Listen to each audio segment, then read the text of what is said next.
in the progressive movement for their whole lives. So I don't know how much I can add to what they said, but let me just say a few things. Number one, please do not forget, Donald Trump goes into the White House having lost the popular vote by 2 million votes.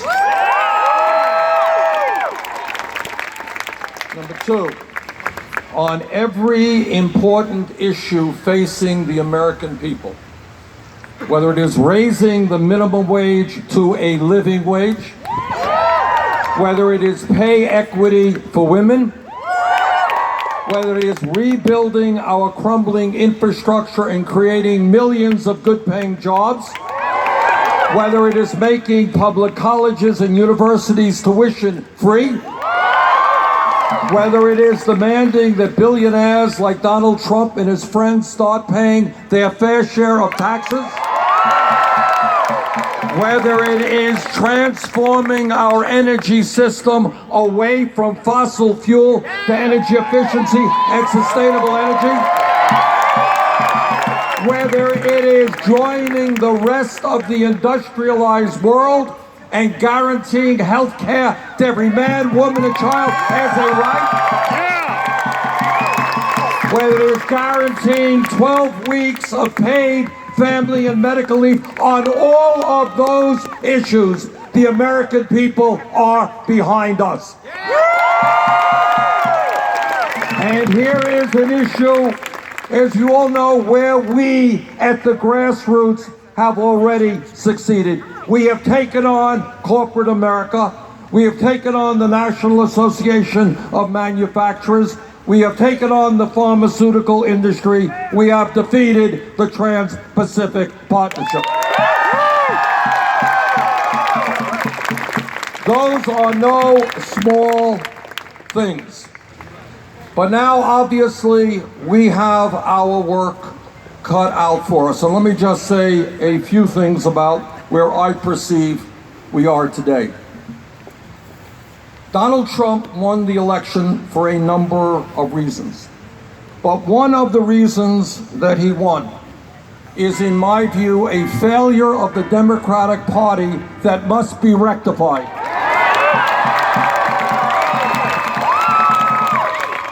And that is why I am supporting Keith Ellison for the next term. The Democratic Party has got to recognize, and I now not here to blame anybody, not to criticize anybody, but facts are facts.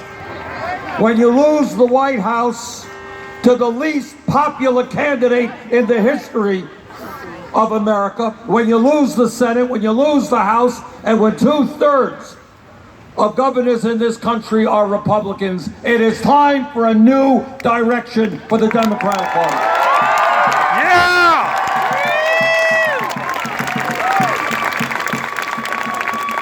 It is time.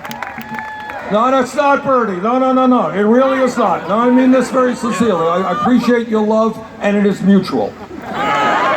It is mutual. I love you all. And we are motivated by love, unlike some who are motivated by hatred.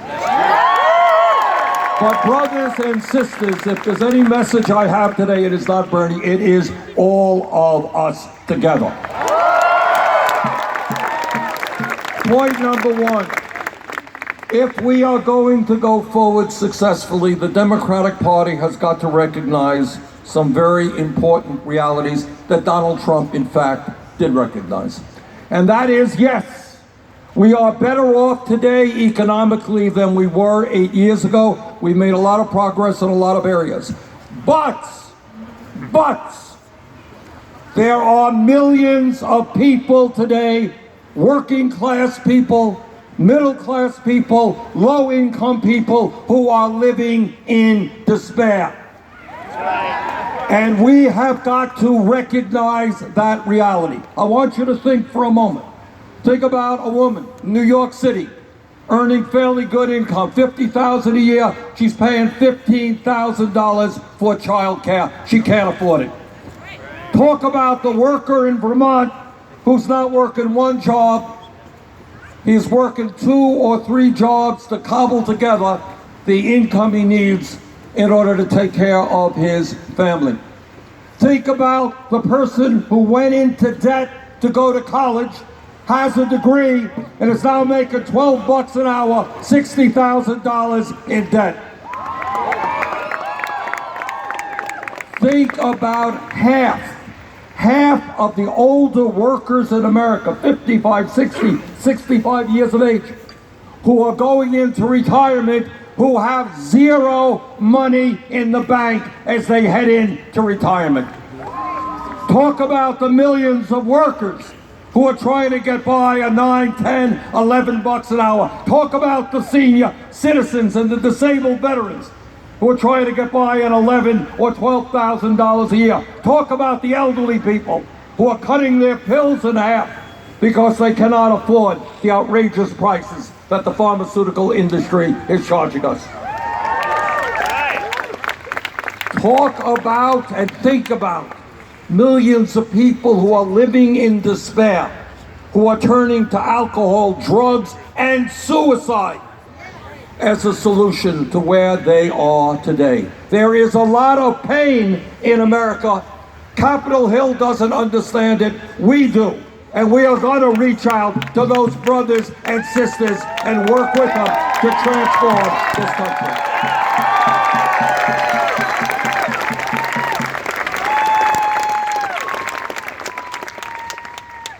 I have not the slightest doubt that millions of people voted for Donald Trump despite their understanding that he is a racist and a sexist. But they voted for him because they believed that he was going to stand up to the establishment. Well, the truth is, as all of you know, Donald Trump is not going to stand up to the establishment. We are going to stand up to the establishment.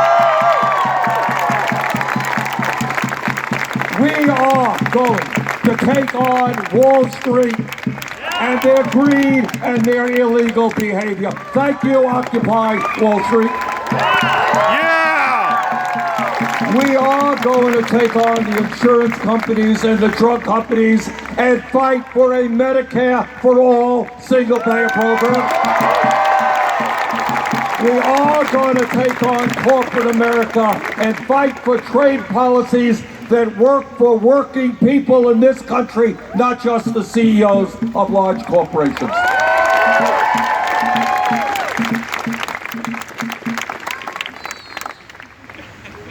There is an area that we will not compromise one iota. We will not compromise on the issues of racism, on sexism, on xenophobia and Islamophobia. You know, everybody here knows, in a democracy, we disagree with our neighbors, we disagree with our wives and our husbands. That's America. Okay, that's good. We can disagree on public policy. But this country, as all of you know, for hundreds of years, we have fought, and so many brave people have died in the struggle, or been beaten, or went to jail, to fight against the horrific policies that were put in place against our Native American brothers and sisters, against our African American brothers and sisters, against the Latino brothers and sisters. 100 years ago today, women did not have the right to vote, could not get the education or the jobs that they wanted, but millions of women and their male allies stood up and demanded fundamental change. Women will not be second-class citizens in this country.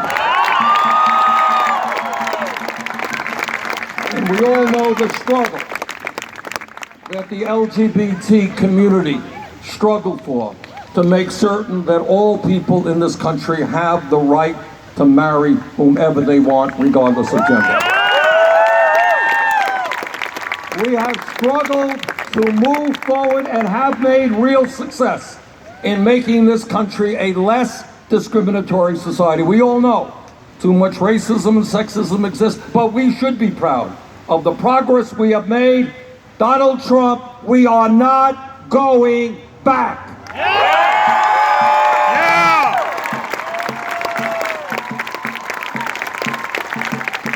And there is another issue that cannot be compromised because the future of the planet depends upon it.